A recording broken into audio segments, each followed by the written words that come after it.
नमस्कार दोस्तों, स्वागत है आपका हमारे यूट्यूब चैनल किशन वॉइस पर। आज की कहानी है बाप बेटे की रुला देने वाली कहानी। अगर कहानी अच्छी लगे तो वीडियो को लाइक कर, चैनल को सब्सक्राइब कर। चलिए शुरू करते हैं। राजीव एक कॉलेज में पढ़ाई करता था। उसने एक कार के शोरूम में एक सुंदर स्पोर्ट्स कार देखी और वो लंबे समय से अपने लिए एक ऐसी ही कार लेना चाहता था। राजीव जानता था कि उसके माता पिता इसे खरीदने के लिए सक्षम थे, इसीलिए उसने उन्हें बताया कि उसे ये कार अपने ग्रेजुएशन कंप्लीट होने पर गिफ्ट के रूप में चाहिए। देखते ही देखते वो दिन भी आ गया और पिता ने राजीव को अपने निजी कार्यालय में बुलाया। उन्होंने उससे कहा कि मुझे तुम्हारे जैसे बेटे पर बहुत गर्व। उन्होंने राजीव को बताया कि वह उससे कितना प्यार करते हैं और उसे एक प्यारा सा पेपर से लिपटा हुआ उपहार दिया। राजीव उस छोटे से गिफ्ट के डब्बे को देख निराश महसूस करने लगा, लेकिन वह जानने के लिए उत्सुक था कि ऐसा क्या था उस बॉक्स में। इसलिए उसने बॉक्स तुरंत खोला और उसमें एक लाल कपड़े से लिपटी भगवत गीता देखी। राजीव ने कहा, आप इतने अमीर हैं और आप मुझे केवल एक भगवत गीता दे रहे हैं। काफी गुस्से से अपने पिता पर चिल्लाया और अपनी नाराजगी और गुस्से के कारण उसने उसी वक्त वह आओ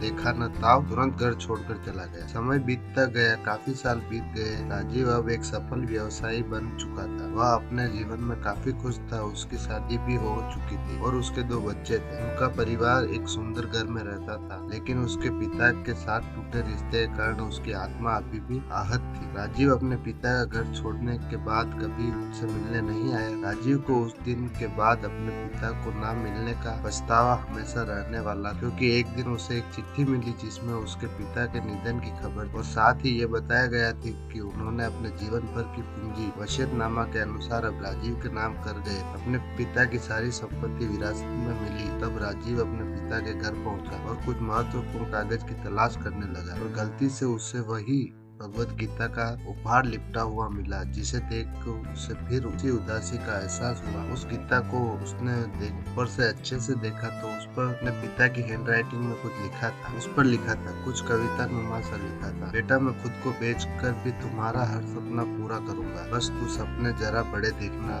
बेटे। ये बोल रहा तेरा बाप नहीं बल्कि जिंदगी का सबसे बड़ा दोस्त तेरा। राजीव ने ये कविता पढ़ी ही थी कि अचानक उस किताब से एक चाबी गिरी और वह एक कार की चाबी, जिसके ऊपर लंबे लगे टैग पर उसके ग्रेजुएशन होने की तारीख के साथ कांग्रेचुलेशन और आई लव यू लिखा हुआ। राजीव के सर के ऊपर से उसके पिता का साया तो पहले ही उठ चुका था और आज उसकी जिंदगी की सबसे बड़ी गलती के बारे में जानकर उसके पैरों के नीचे से जमीन भी खिसक गई। इस दिन राजीव की आंखें और आत्मा दोनों पछतावे के आंसू में सराबोर हो गई। इस कहानी से सीख मिलती है, जीवन में कभी भी अति उत्साहित और अति निराश नहीं होना चाहिए और जल्दबाजी में कभी भी किसी प्रकार का निर्णय बिना सोचे समझे नहीं लेना।